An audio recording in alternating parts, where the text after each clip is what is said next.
Welcome back to the Fuel Your Legacy podcast. Each week, we expose the faulty foundational mindsets of the past and rebuild a newer, stronger foundation essential in creating your meaningful legacy. We've got a lot of work to do, so let's get started.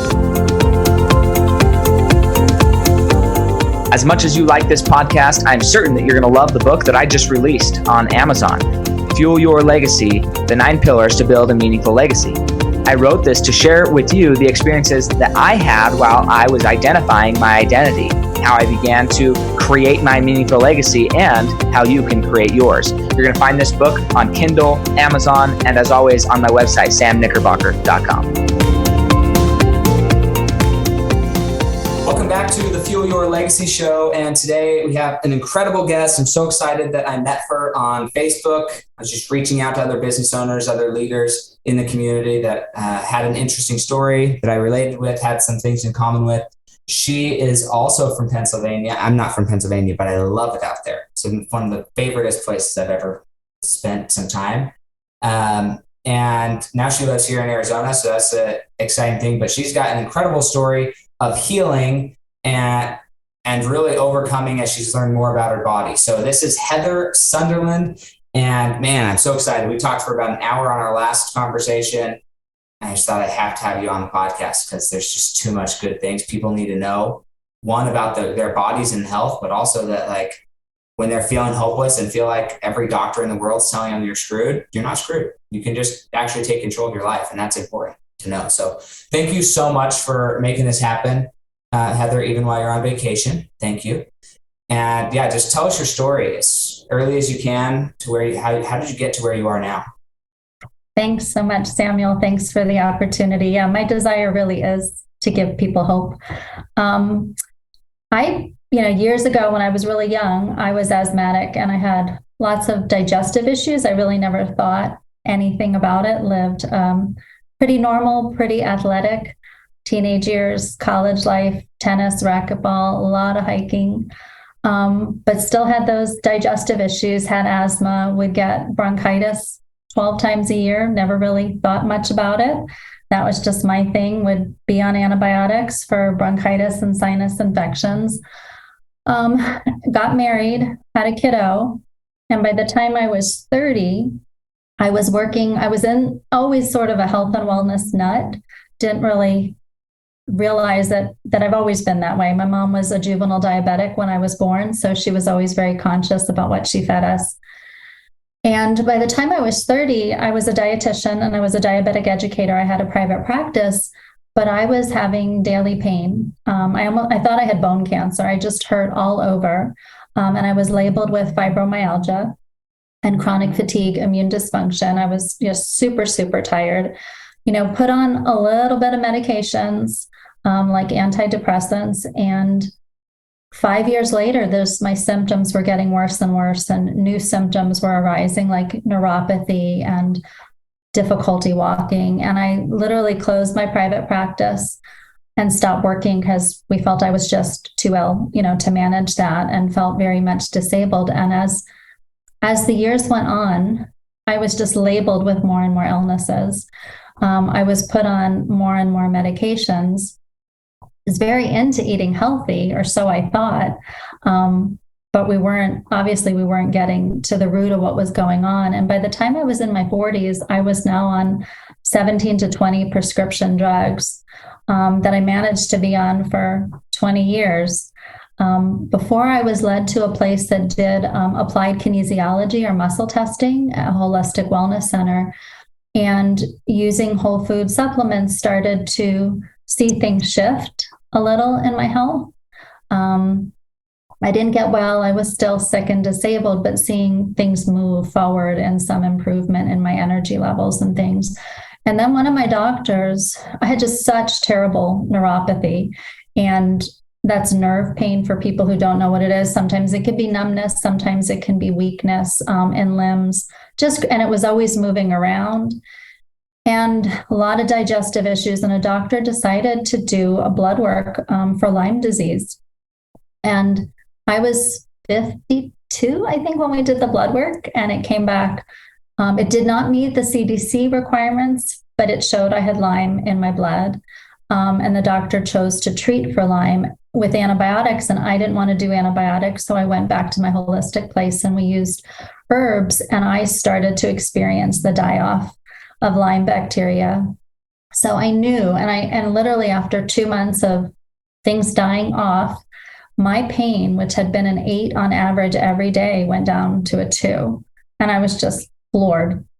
But I was still disabled, even though I didn't have the pain. And literally it was then when I had treated with herbs and I didn't have the pain that I started coming off those 17 drugs.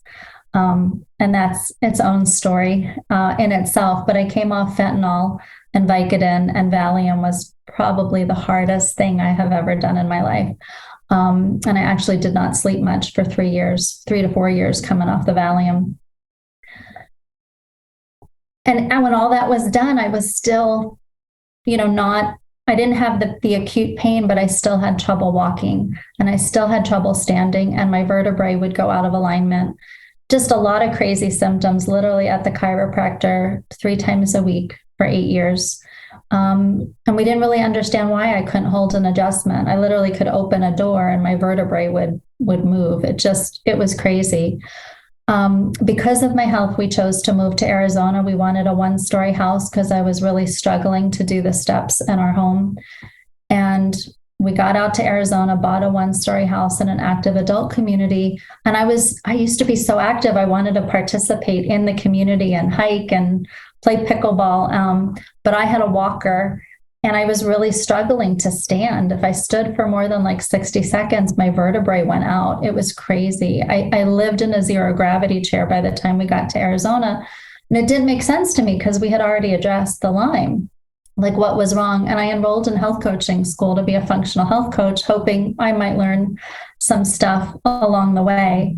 And I was in school in a 0 gravity chair. I mean, everybody knew me because the chair was back in 0 gravity position. I had a pillow, and that's how I was on all the Zoom calls, was in that position.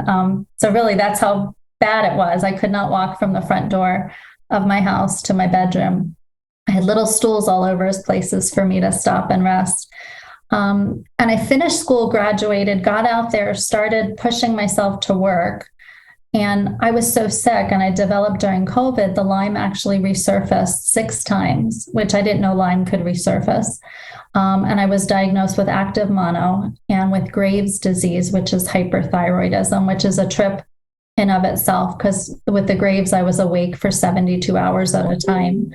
And then I'd sleep a few hours and then be awake for 72 hours. But the health coach in me was always researching holistic methods to support my body, and the Graves got better. But then a friend reached out to me who was a health coach and said, Heather, I think you might have something called chronic inflammatory response syndrome. And I had never learned about it. And she said, well, maybe you're living in mold. And I'm like, I'm in a brand new house in the desert. Like, who has mold in the desert? But I found a doctor who treated CIRS in Arizona. I had the blood work, which basically tests for inflammatory markers that are atypical inflammatory markers. And if you can detox Lyme biotoxins, and if you can detox mold. And it turned out I couldn't detox either. And CIRS, chronic inflammatory response syndrome, is really your toxic bucket overflowing. And it can impact every single system in the body, all 11 systems. So people can show up with very crazy symptoms, and 3 people or 10 people can look totally different. So it often goes misdiagnosed. But when you're diagnosed with it, the next thing they tell you to do is to check your environment for mold. And I did not, because I thought, I'm in the desert, I can't have mold. But a friend came to my house and got sick in my house who had healed from mold illness. And so I tested. And we did have elevated levels of 2 particular molds. Black mold was one of them. And they were from building material that either got wet in the framing or we didn't leave our house. Many people have to. Our levels weren't atrocious. Some people can't heal in our house. And then I worked with this doctor. The traditional method to addressing toxicity is to bind the toxins. And so I was put on binders to bind out toxins. And when I started the protocol, I was on 10 foods that I could eat. That was all I could eat. I was very limited. My walking and standing was limited, and I had daily acute pain, and I just couldn't show up in life. And nothing shifted in 5 months of working with my doctor, who I still work with, and I love her. And then someone introduced me to regenerative nutrition and detoxification principles. And I didn't really, I didn't know what I was getting into, but I just felt like I needed to do something and I needed nourishment. And I started on a regenerative protocol, and then working with regenerative coaches who knew about rebuilding the body is really what regeneration is. And literally 3 days into the protocol, I was having positive shifts in my diet, going from 10 foods to 11, and it just continued to expand. And by 3 months, my brain fog had lifted. My walking was better. I went from not working to working as a health coach again, part-time. And it just, as time went on, it was gradual. I wish I could say it was simple. It was simple. It wasn't easy. But now it's 25 months later. 3 months ago, I was told I don't have Lyme, I don't have mold illness, I don't have chronic inflammatory response syndrome, I don't have Graves' disease, I don't have asthma, I don't have SIBO, I don't have osteoporosis. Like, I had such a long list of ailments, and my body's been brought back into balance. There's a few things we're still working on because I was sick for 26 years. I'm going to be 58 next month. So it was a really long time to be. And what we learned was I was being exposed to mold ever since I was a little girl in my childhood bedroom. So the asthma, allergies, digestive issues, I am sure were totally related. My bedroom, my mom said, had black mold in the wall, and they didn't know about it until they went to change a window out. So it's in the people I'm working with as a health coach, I'm finding that that's a missing link. Our environment and the toxins that we're exposed to, not just mold, but other things as well, can be really huge, because 70% of the time you never see mold in a home. It's behind a wall and there's no smell. So I never tested my house for mold, like, until I had to, but I wouldn't have thought, oh, I'm buying a new house or I'm buying a used house, test it for mold. Nobody taught me that, but my journey has taught me something different. Yeah, your journey has taught you that for sure. Man, there's so much here. End result, I'm going to sum it up really quick, and then we're going to go pull it apart by pieces. But if you're listening to this and you're not feeling right? You've got that, and she listed off, I don't know how many medical conditions. If you have any one of those, it's worth like looking into what's the cause beyond what the doctor's going to tell you so they can sell you more drugs. That's like the sum of it. Like, look at what's causing it instead of a Band-Aid. And if you have something you want to say to that. It's all about addressing the root. I mean, I'm a functional health coach, but I really specialize in regenerative nutrition and detox. And the root for most illnesses are our nourishment. Like, what are we eating? Can our body utilize it? Toxicity and acidity in the body. I mean, that, and gut issues, like those are big underlying root issues. I think sometimes people hear the word toxicity and it sounds toxic, right? It sounds like this. When I think of the word toxicity, I think of evil man in his lab with a vial or whatever it's called, those test tubes of like green liquid with some sinister plan. And maybe that's how it is. And those people are there and they're actually trying to kill the population. I'm not going to put, like, I'm just as much a conspiracy theorist as I am anything else. So like, maybe that's how it is. But by the time it gets to the public, it doesn't look like that. And that's where I want to go a little bit. I think some things is ill-meaning, but like the mold in your childhood bedroom, there's just a natural part of building a house, right? And sometimes it rains while the house is being built. And that's not anybody's fault. They can only put the roof on so fast. It's just like, there's certain things that just happen in life. And sometimes, especially in health, it's easy to say, oh, well, is my body getting the right nutrients? And so we overload on the nutrients without looking at, sometimes the things that are healthy or the nutrient comes with inherent toxicity because of how they were raised. And if we're just looking at the positive side of the equation without looking at what potential toxins are coming in with those nutrients, and it's not saying that you just stop eating them because you can't do both, but how do you then address flushing the toxins or the toxicity out while still getting the nutrients? It sounds like your body's supposed to do that to a level.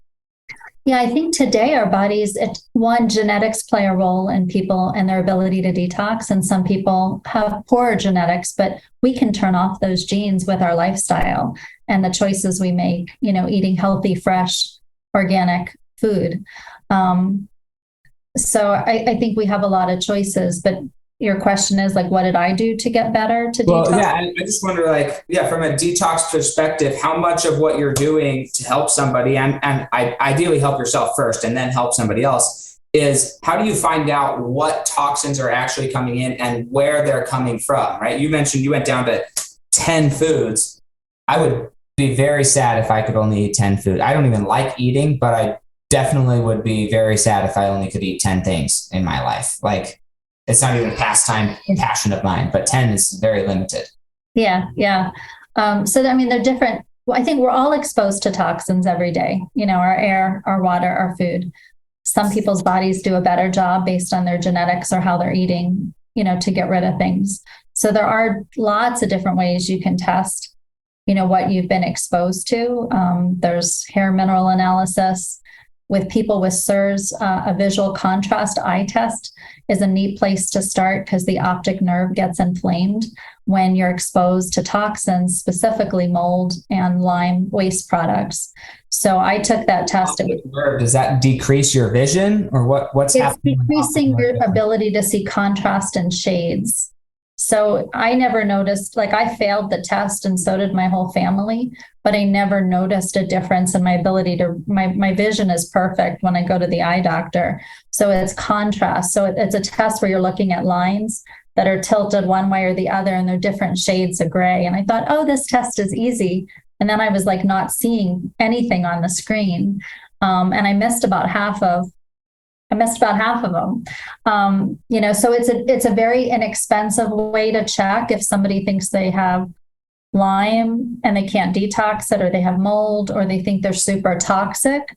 It's a first test I do with people, and it's called a visual contrast sensitivity test. I tend to go with things that are less expensive, but a hair mineral analysis, I don't personally do them, but I have colleagues who do, or a good picture of what can be going on in the body. I use something called an AO scan, which is a frequency device that can scan the body and show toxicities, heavy metals, just really a nice picture, and then of course there's blood tests depending on, what you're testing for. Yeah. Cause I know for me, I've felt good from a health perspective, but it's interesting how, so I talked to one of my chiropractors, and they were talking about the flat line is good, right? If that's good, generally only people go into the doctor or into the chiropractor or into a functional health medicine person when their homeostasis is now under that good line. And they're paying, or they think they're paying, for the health medicine person to get them just back up to good. And then once they get up to good, then they're like, I don't need it anymore. At least I'm restored to my good. But they don't really realize, and I think we're all victims of this at different parts of our life, that good is not great, and great is not even God level, how we were created. And I don't mean God level in some cocky way, but God created your body perfectly in most situations. So, if that's how it should be, and then because of our environment, things we've eaten, things we're breathing, all that, we're knocked down to good. There is a way. Some people have genetics that maybe play a role, but even with that, you can learn your genetics and then get yourself back up to the best health. And how do you help somebody visualize, say, okay, maybe they already are good. They don't know how toxic they are because they aren't expressing it. Like you mentioned, some people, they can be exposed and their body is processing stuff okay, so they don't have this long list of situations, but they still could do a lot better. How do you help somebody understand the better that they could do? I think it's talking to people about what they're looking for, what they want to be able to achieve, where they want to go with their body, with their career, whatever it is. If you don't have a goal and you're not excited to get there, there are people who aren't going to do the work to get better because it's work. It's not hard. It's not pleasant. I would say. My journey hasn't been pleasant, but the rewards of gaining the ability to walk and get rid of assistive devices and to be able to go hiking and play pickleball now and do kayaking, things I haven't been able to do for over 20 years. And I'm not even done with my journey. Like I'm still, like I said, I'm in repair mode. So I know there's more to come that's going to be better. But you have to have that desire for something more, even if you're at a place where you're okay, but you desire to have a little bit more energy or better sleep or a little bit better digestion. But if you don't have that desire, it's not going to happen. There's got to be a desire there. I think that's crucial. I was actually talking to somebody. I work in finance, right? So it's a different field of study, but it's still very similar. I was talking to somebody and explaining to him how inflation works and how, like, if you keep doing what you're doing, then pretty soon you won't have enough money for what you need, right? Because inflation will price you out of the market. And he's like, well, I just don't have time, right? I was like, well, time is the one thing you do have. And if you don't do something different with your time, then you're going to be forced to do something different later. You're going to be forced into a situation, and it's harder sometimes to operate from a limited position, right? So for you, you got to the point where you only had 10 foods. Had you have known this information when you were a teenager and could have started correcting stuff then, you could have avoided spending, 26 years in zero gravity chair. Yeah. And lots of money chasing the wrong thing. I think the one thing, if I could do it over again, I wish people would know is we're just being exposed to things in our air and our water that we're not going to change. It's the nature of the environment we live in, EMFs, radiation, like stuff we can't even see, plus our food supply being more depleted, not grown in nutrient-dense soil. We're not getting the nutrients we got in our food 50 years ago. So if people can be more conscious to do things, if they're motivated and open to that idea, to learn how to eat in a way that's going to reduce toxicity in their body and support their body, naturally detoxing on its own on a regular basis. I wasn't doing any of that. I didn't know any of that information back then. And it's not hard. There does have to be a desire, though, in any change we make. There has to be that desire. And I was desperate and I was open. Sure. So what are things that somebody could do at home? Like maybe they experience some of this contrast blindness. I don't know if that's the right way to call it, but they experiencing these things. What are some things they could just start doing that are just a general thing? These are good practices for every human to do, even without these big issues that are causing it. But like, what are one or two things they could change their habit, change their ritual, change their process in their home to just get a little bit level up on their health? Well, I won't start with food because that's the easy one, but I'm going to start with the lymph system. The lymph system is the sewage system of the body, and it's right under the skin. It's like, if you go for a lymph massage, it's just a very light touch, gentle massage, but that lymph system doesn't have a pump like our heart does. So that lymph needs to be moved for toxins to be eliminated from the body. And a lot of us, we inherit it, the lymphatic congestion from our parents. If we're eating an acidic diet of meat and dairy, like our lymph can be more congested. So getting that lymph moving, so that means moving the body. That could be dry brushing. If you're sedentary or you have chronic health problems, you can take a brush with bristles and brush toward the heart, which again, the lymph, this is the way that we get the lymph moving, is we need to move the lymph.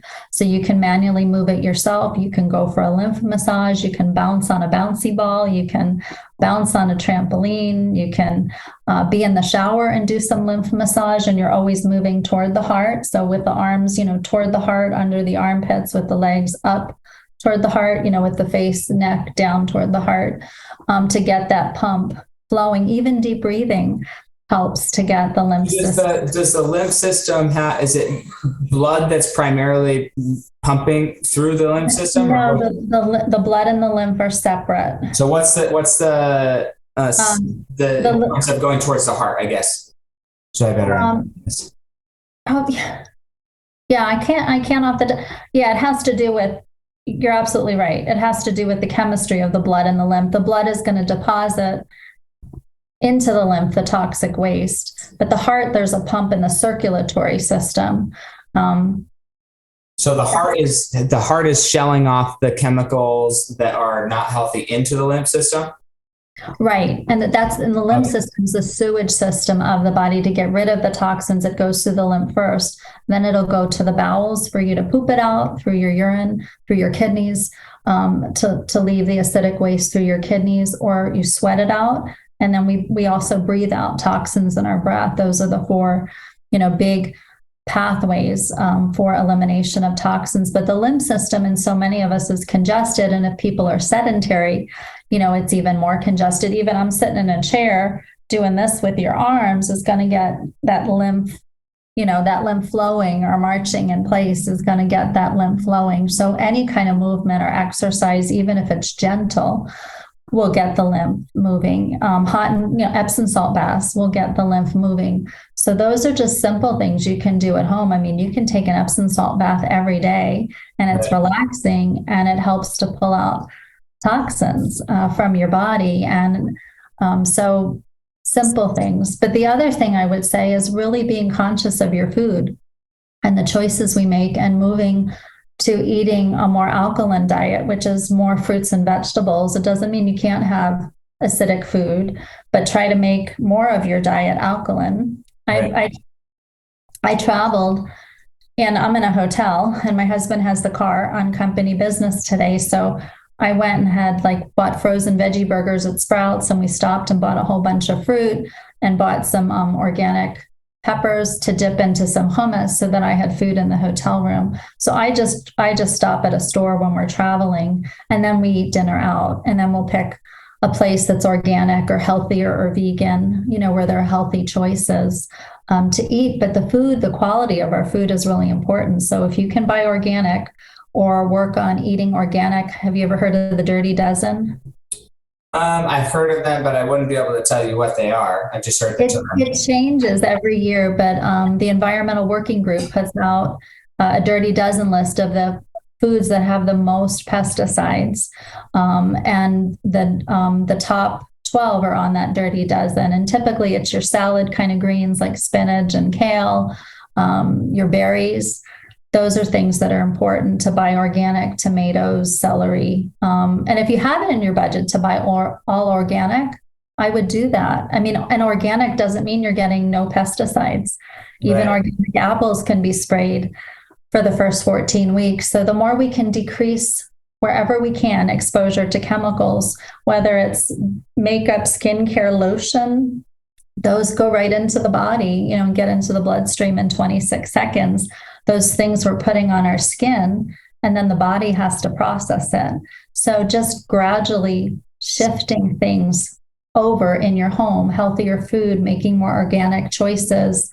We're exposed to a lot where we don't realize that. We drink water out of plastic water bottles, and the chemicals from the plastic end up in the water, and then you leave them in the car. I mean, in all our food, when we buy it from the store, so much is in plastic, and then people are throwing that plastic in the microwave, which you don't want to do. Better to, because then you're getting those chemicals into the food. So if you can cook on the stovetop and let go of your microwave or use it less, and just wherever you're willing to make a shift, to make a change, you run out of a product, replace it with something that's simple and clean, and you can read the ingredients and you know what it is, instead of something that you don't know when you look at the label what you're buying. Right. No, those are all very good. So thank you so much for sharing those little things. I want to go into, if we can, more detail here in your limitations, because I just think it's not every day you meet somebody who is basically, not in a coma, your mind was still very active, but from a participation in the world perspective, very, very limited. And so, I'm saying this from a perspective of, I was a missionary for my church, and I went to Scotland and Ireland for 2 years. And when I was gone, we didn't watch TV. We had a little tiny brick Nokia cell phone. So technology, we didn't hardly use computers. Once a week to email our family. We drove cars, but other than that, all we had was our scriptures, and we talked to people. We didn't listen to music. We didn't watch movies. Like, there was nothing. And so what's crazy is now I watch Netflix often now. I enjoy it. So I watch it, and I'm watching some of these stories that came out in the world, and how so a lot of them happened during that 2-year time period where I was, for all intents and purposes, out of the world. Like, I was just not participating. I was alive. I was still talking to people like human to human, but on a global scale, I wasn't participating, and I didn't know a lot of things happened. And so now, a decade later, I'm like, when did this happen? This is crazy, And I'm like, oh, it happened when I was gone, So that's just 2 years, and I was still able to move around, still see news articles, still see things. The type of technology development, just technology, but let alone medical advances, the state of our country, like everything in 20 years, that's a big span of life to be essentially limited on your participation, to say the least. Talk through like what that's like now, re-entering. Cars are different. Everything's different. It's just crazy. So I'm just curious, like, how is that mentally to go through that? I know you were mentally cognizant the whole time, but. Yeah, I mean, I was participating in life. It was just my boundaries were different. I couldn't drive for 10 years. I couldn't be in a vehicle for 10 years. So I couldn't go to family outings because I had so much pain, and it would just mess me up. My pain was already innate. So to go away, and then I'd be in acute pain with no break. And I was already on all these drugs. And I was just like, I think I just need not to go in the car. So, I mean, I think it was my relationship with God that really allowed me to just, at the time, accept where I was. I mean, I did a lot of having to process it.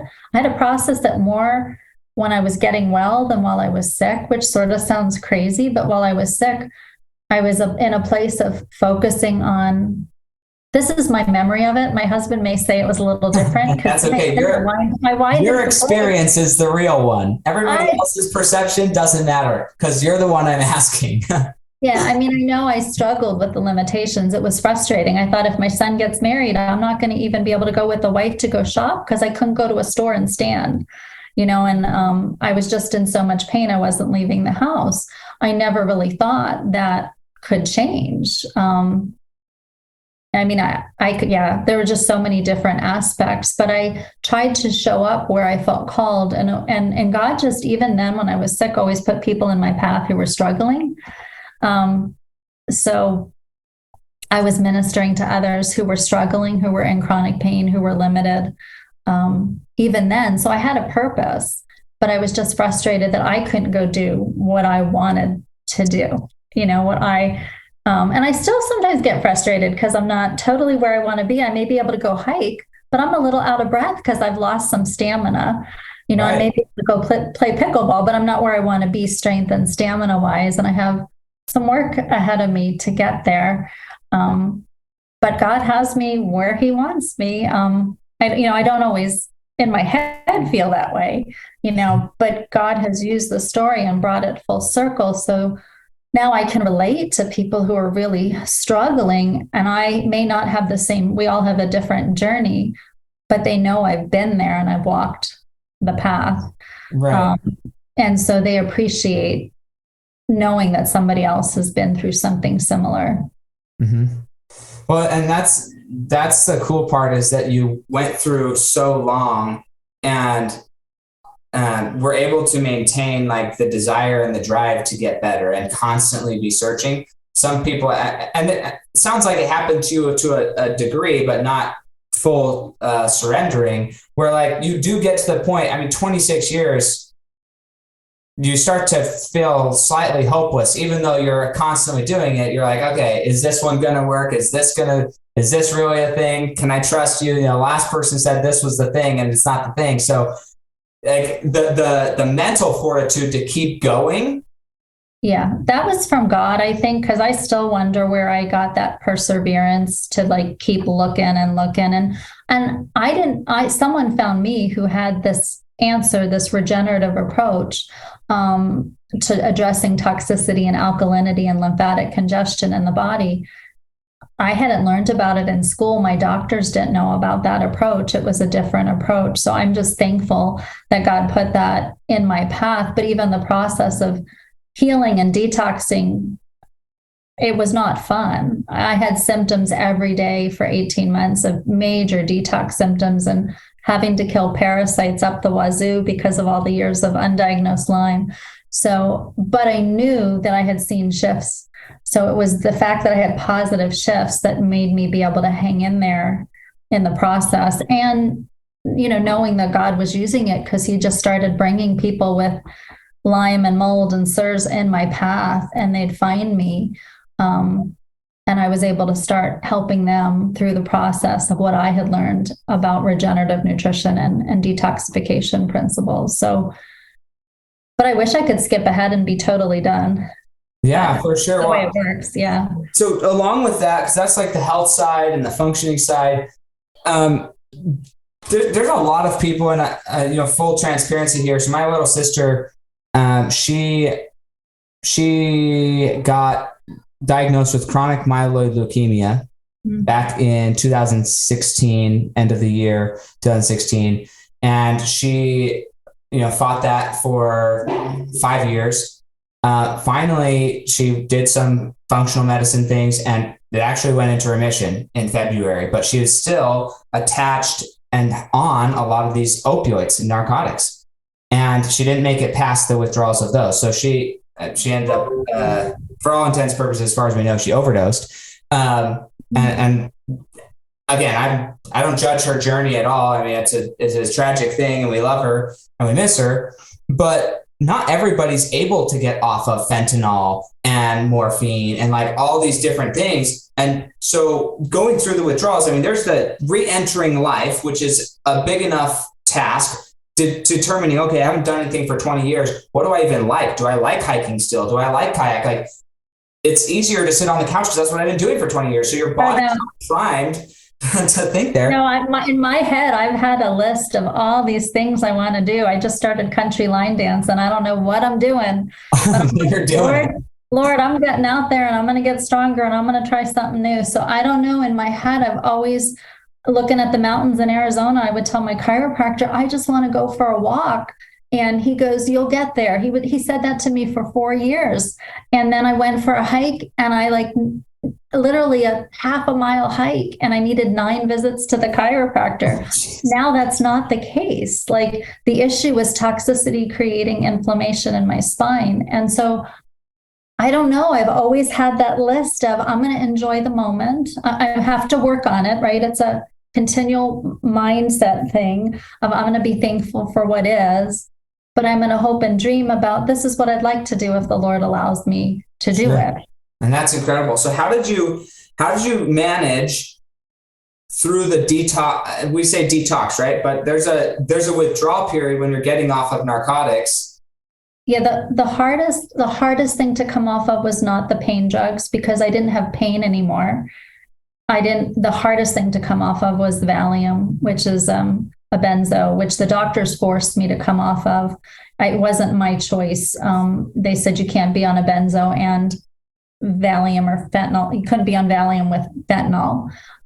So they didn't give me a choice, but they did. I had to find a doctor who allowed me to taper at my pace. And and I was excited to come off the drug in my head, but then as soon as you taper, at least with Valium, I had immediate anxiety, and I had never had anxiety before. My heart racing, sweating, my sleep totally shifted. And I had to keep telling myself, well, this is for my good. This is for my good to get off this drug. I don't need it anymore. I know it's going to be a process. I never thought it would be 4 years to finish the withdrawal symptoms. If you had told me that up front, I don't know what I would have done. It was better not knowing how long it was going to take, and just setting up my mindset to, I'm going to get through this. But I'll tell you, 8 months into that process of not sleeping, and I slept in a separate room because my husband, he could sleep. And when you can't sleep, to see the person next to you sleeping just drove me nuts. So I set up my other room with, audio books and a book, because I knew I was going to be up half the night. So I might as well relax and make it pleasant. But 8 months into the process, I was a mess mentally, physically, because I wasn't sleeping and I was crazy in the head. At least that's how it felt. But I knew it wasn't going to last forever, even though 4 years, when I look back, I think, oh my gosh, I don't want to do that again. That was the worst, was the Valium. That's incredible. And then let's talk about, again, I'm trying to just talk about all the perspectives I can think of, just because it's so, I just love your story. I love it. So what about from your family perspective, like children, husband, how did they handle it from like the whole process, even siblings, parents, seeing you get ill and then now seeing you get better? Who was with you from the beginning to the end? Were they all there? Did people kind of dip in and dip out based on what they can handle? Yeah, my husband was all there, but I don't know, typical guy, like I'll support you any way I can, but he doesn't like hearing about it. Tell me what you need. You need a hug. You need me to take you to the doctor. Super supportive. We spent $200,000 chasing things that weren't the answer. Super supportive the whole way through. But he doesn't get excited that I'm better because he loves me either way. Like he's that kind of guy. He's just very even keel. So, but he's thrilled that I'm able to do things. He's going to start to have trouble keeping up with me now. I keep teasing him. Better start as detox, right? He's been working. He's been working with me all along. My family, I don't know if they ever really got it. For 20 some years, I didn't have a diagnosis really of what was wrong. I had labels. Now my parents are 80 and 85. My mom was so sweet recently. She just said, I'm so sorry that like this all started in your childhood bedroom, because they understand and they're so excited to see where my health is now. My son too, he was 5 years old by the time I was disabled. So I could not go and do a lot of things. When he was growing up, when he was a teenager, I couldn't drive in a car at all. So he had to find his own way getting places. And he's living back in Pennsylvania. And he's seen me well, and he's happy for me. But I don't know if anybody ever gets the process except for the person who goes through it, because you're alone. It's you and God. There's nobody else who can get it. Even somebody who's come off the same drug, it looks different for each person.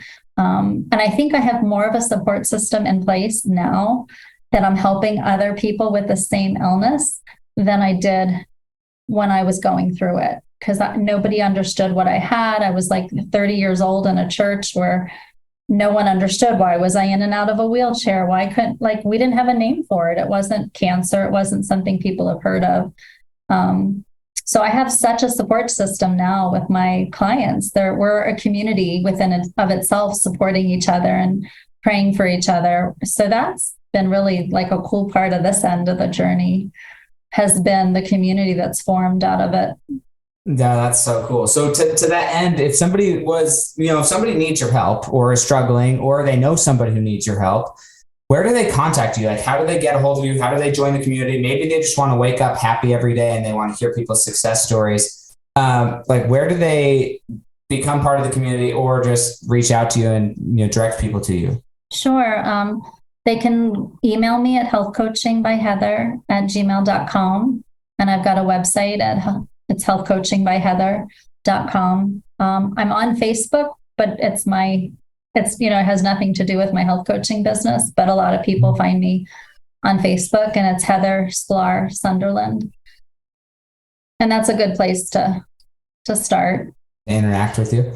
Awesome. So I just want to ask you a few final questions here. I'm really intrigued to hear your answers about these, because of the type of life that you've lived. It's going to be curious for me. But what do you feel like right now is holding you back from reaching the next level of your legacy? Well, can I share what the next level of my legacy Sure. is? Yeah, absolutely. Please do. So I feel like my legacy is to give people hope, and I want to get that info out there to more people. But I feel like a little bit what's holding me up is the repair work, the regeneration work my body's doing. My body's working hard to repair, so it makes me have symptoms, like I'm more tired. So it's just like I'm still having to have those. We all have boundaries, all of us. We all have 24 hours in a day, but we have different limitations. But I don't have the energy yet to help as many people as I'd like to. Okay. And then what's and again, they're two separate questions that might be the same, but what would you say is your greatest success at this point in your life? I think my greatest success is, what the Lord has allowed me to do through my own body, and, him allowing me to work through this process of getting better. I mean, to me, that's the greatest accomplishment. And then to be able to do that I've had others who are right behind me that I've worked with for a year or 2 years, where they're almost to the point where their labels are gone. For me, that's, I don't know. I mean, having a child is a great success in raising him, but just personal to just me, that doesn't involve a spouse. Sure. Would have to be my journey, and then helping others see them get well has been, my great joy and my great success. I love that. So what are maybe one or two habits, mindsets, behaviors, little secret things that maybe you think, I don't really share this with everybody, but this has really helped me? One or two things that somebody else could adopt into their life to help them have a life like yours? As far as I think, like your mental ability, for me, at least listening to you and talking to you now a second time, your mental strength and focus is amazing to me.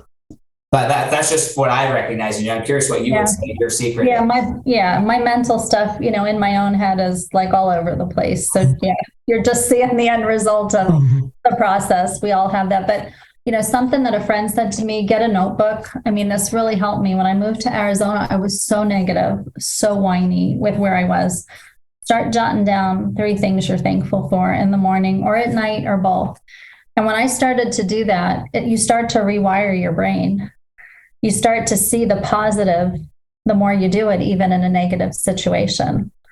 I broke my back in the midst of all of this 3 years ago, shattered L4, flat on my back. As soon as I went down, my head was thinking, like, I gave it to God. But when I realized I could walk again, I was so thankful I could walk. I was in bed for 3 weeks, but you looked at everything differently. I saw everything that I could do, not everything I couldn't do, but it was all because you're rewiring your brain, because you're writing down what you have to be grateful for. And you start with 3, but it can grow and grow and grow, to what you're thankful for physically, spiritually, friendship, socially, your home. And the more you do that, the more you start thinking, even if you're limited, you have so much to be thankful for, so much. And it does start to change the way. And if I don't do that, I will start getting, the glass half empty, and I have to go back to it. It's a constant. For me, I'm a glass half empty person. So it's constant work. Hey, no, I think that's amazing. And I cannot agree more. For me, that's the biggest thing that saved me in my life, is just constant gratitude and looking for the way to be grateful. And it's annoying to people that know me. They're like, how are you so grateful? I'm like, well, I could choose to be grateful, or I could choose to be a sourpuss. I don't know. I just choose to be grateful.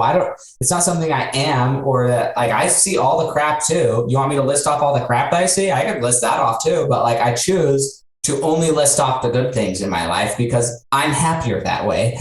And no matter how bad it gets, I'm happier, even if it's miserable for everybody else. Well, and if you list off all the things you're not happy about, it becomes a spiral. But I get the same response, totally annoys certain people that I'm there's a really difficult situation and I'm trying to look at what could come out of this. Well, they think your life isn't hard. How could your life is just not ever hard? It's no, my life is hard. I just choose to think about the parts that are good. It's not that I don't experience pain, sorrow, heartache, mourning, loss, all that. I experience all of it. And I choose to be grateful for the fact that I get to experience it. Some people, they don't get to experience those things.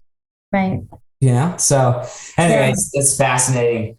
Well, thank you so much, Heather. I really hope people reach out to you. Go ahead and say your email and your social media again, just so that they can, if they want to connect with you, they can. Sure. It's health coaching by Heather at gmail.com. And the website is coachingbyheather.com. And if you want to find me on Facebook, it's Heather Sklar, Sklar Sunderland, on Facebook. And you can private message me or friend request me, and I'll look forward to getting to know you. Fantastic. Thank you so much, Heather. And we will catch you guys next time on the Fuel Your Legacy Show. Thanks for joining us. If what you heard today resonates with you, please like, comment, and share on social media. Tag me. And if you do give me a shout out, I'll give you a shout out on the next episode. Thanks to all of those who've left a review. It helps spread the message of what it takes to build a legacy that lasts. And we'll catch you next time on Fuel Your Legacy.